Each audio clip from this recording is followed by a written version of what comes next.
Não há no mundo todo um nome como o seu, precioso e sem igual. Uma amostra do céu na terra. Todos nós temos o desejo de conhecer as maravilhas do céu. Com base em Mateus capítulo 17, versículos de 1 a 8, 6 dias após Pedro ter confessado Jesus Cristo, o Filho do Deus vivo, Jesus levou para um alto monte os apóstolos Pedro, Tiago e João para um retiro espiritual, onde Jesus mostrou-lhes a glória dos céus. Neste momento celeste na terra, Jesus transfigurou-se diante deles, antecipando a amostra do seu corpo glorioso, tendo o seu rosto resplandecente como o sol e suas vestes brancas como a luz. Também convidou para aquele momento 2 grandes homens de Deus do Antigo Testamento, Moisés e Elias. Diz o texto bíblico que os 3, Jesus, Moisés e Elias, conversavam entre si. Moisés havia falecido, tendo seu corpo sepultado na terra de Moabe. Deuteronômio capítulo 34, versículos 5 e 6. Conforme 2 Reis capítulo 2, versículo 11, o profeta Elias havia sido arrebatado para o céu sem experimentar a morte. Aquele momento foi tão glorioso que o apóstolo Pedro, sem saber o que dizia, propôs a Jesus construir ali 3 tabernáculos, um para Jesus, outro para Moisés e outro para Elias. Mateus capítulo 17, versículo 4. Enquanto Pedro falava, uma nuvem luminosa os cobriu, quando dela saiu uma voz dizendo: Este é o meu filho amado, a ele ouvi. Mateus capítulo 17, versículo 5.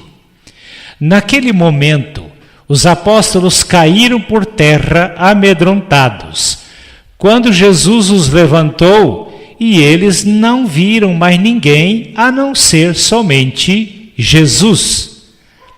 3 fatos importantes naquele retiro espiritual. O corpo glorioso de Cristo. E transfigurou-se diante dos apóstolos, e o seu rosto resplandeceu como o sol, e as suas vestes se tornaram brancas como a luz. Mateus 17, 2. Com o corpo transfigurado, Jesus mostrou-nos como será o nosso corpo celeste após a ressurreição, após subirmos para habitar com Ele no céu. O cristão não morre. Outro fato glorioso que Jesus mostrou naquele momento do céu na terra foi que, quanto ao verdadeiro cristão, morre aqui o corpo, mas a vida continua mais viva do que nunca, confirmando Lucas capítulo 20, versículo 38. Ora, Deus não é Deus de mortos, mas de vivos, porque para Ele vivem todos. Moisés havia falecido, tendo seu corpo sepultado nas terras de Moabe. Deuteronômio capítulo 34, versículos 5 e 6. Elias foi arrebatado para Deus sem experimentar a morte. 2 Reis capítulo 2, versículo 11. Transferência de responsabilidades. Existem tantos outros profetas no Antigo Testamento.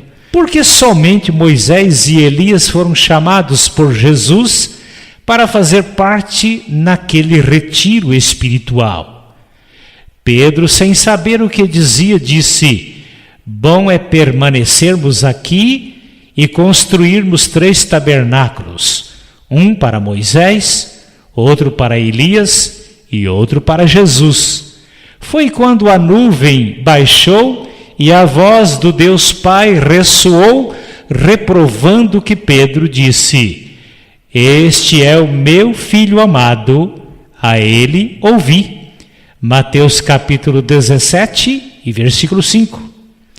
Moisés sendo representante da lei e Elias sendo representante dos profetas, ambos vieram entregar a lei e o tempo dos profetas para Jesus, o substituto da lei e dos profetas.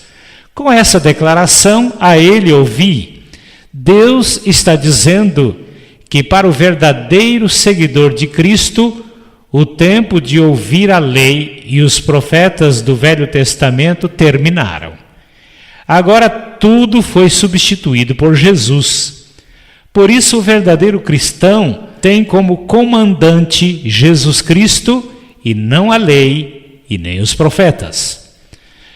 Quando o apóstolo Pedro declarou que, para ficar completo, a lei e os profetas precisavam somar a Jesus Cristo para a redenção do pecador, a voz de Deus ecoou em reprovação ao que Pedro disse: Este é o meu filho amado, a ele ouvi. Com isso, Deus deixou claro que o verdadeiro cristão não precisa da lei e nem dos profetas para ser salvo. Cristo tornou-se o substituto da lei e dos profetas.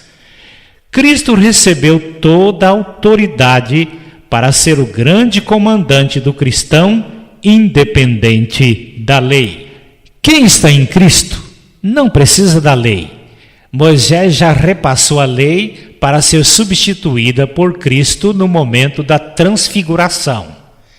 Cristo é a minha lei, pois Deus disse: a ele ouvi.